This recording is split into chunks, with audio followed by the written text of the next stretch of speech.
Obviously, Captain America was a virgin.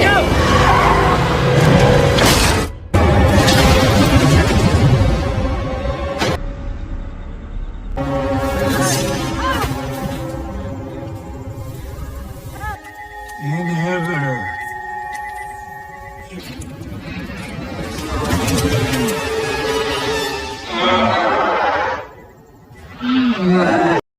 In this video we will discuss a new video from Marvel, entitled She-Hulk Attorney at Law Season 1. Full episode. Jennifer Walters is a lawyer and career woman and is known to specialize in legal cases involving superhumans. The story begins when Jennifer is walking with her cousin, Bruce. Bruce then introduced Jennifer to the tools that helped her to remain a human version and control the Hulk figure within her. While the two brothers were chatting with Jennifer holding the steering wheel, a spaceship suddenly appeared in front of them. When Jennifer was conscious and then tried to get out of the car, she was injured by the car body incision until her skin was exposed. Bruce's condition was not much different. While trying to be saved by Jennifer, Bruce bleeds until the blood comes out. Bruce also warns the injured Jennifer not to approach him. The warning was too late. Bruce's blood, contaminated with the Hulk's gamma rays, had fallen into Jennifer's wound and seeped into her body. Jennifer immediately turned into the Hulk. Jennifer, who panicked and lost control of being the Hulk, then went into the woods and passed out.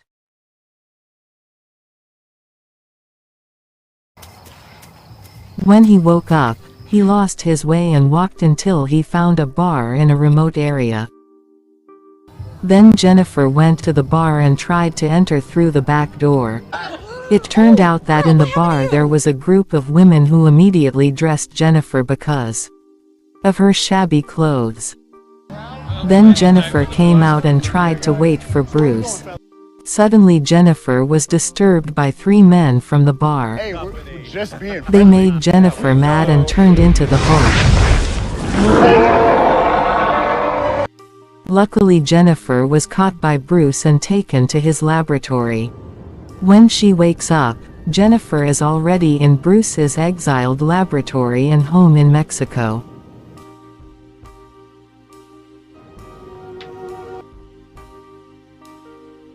There, Bruce tells how Jennifer became the Hulk and begins an investigation into Jennifer's condition.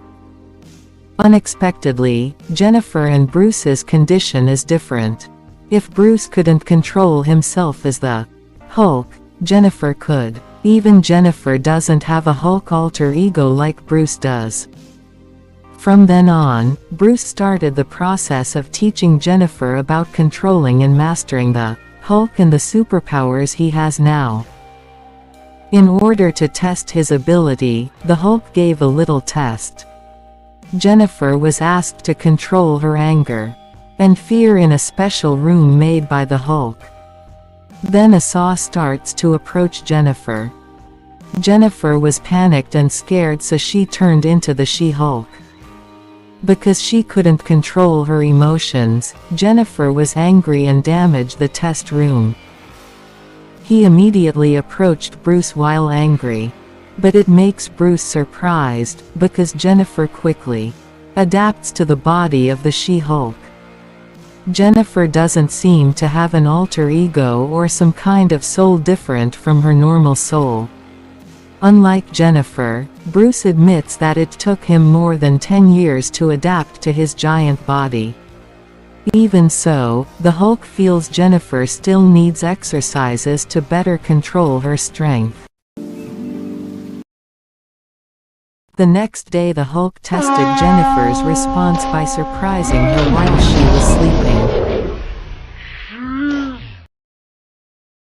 Then the Hulk also taught Jennifer to meditate to control her emotions. Day after day the Hulk continues to train Jennifer a few things. starting from lifting and throwing stones, to maintaining balance with his hands.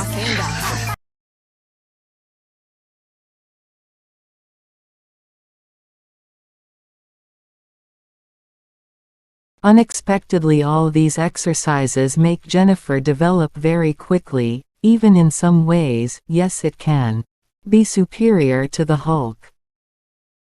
Yet even though he was able to easily complete the training, Jennifer admits that she doesn't like the idea of being a superhero, especially if she has to leave her normal life. She tries to leave, but Bruce keeps holding her back. Finally, the two of them got into a pretty fierce fight. The Hulk brothers attacked each other, while pitting their respective strengths.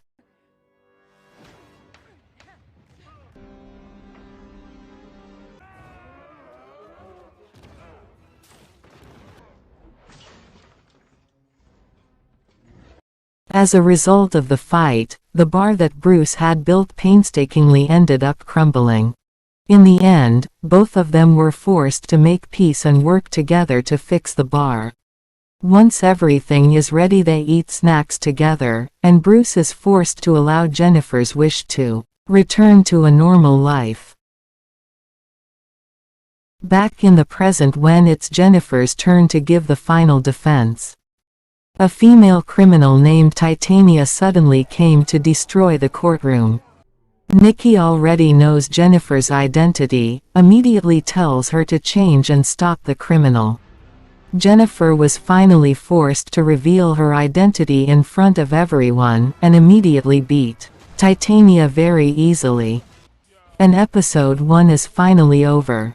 If you like this series, please comment as much as possible so that I'm excited to continue the second episode.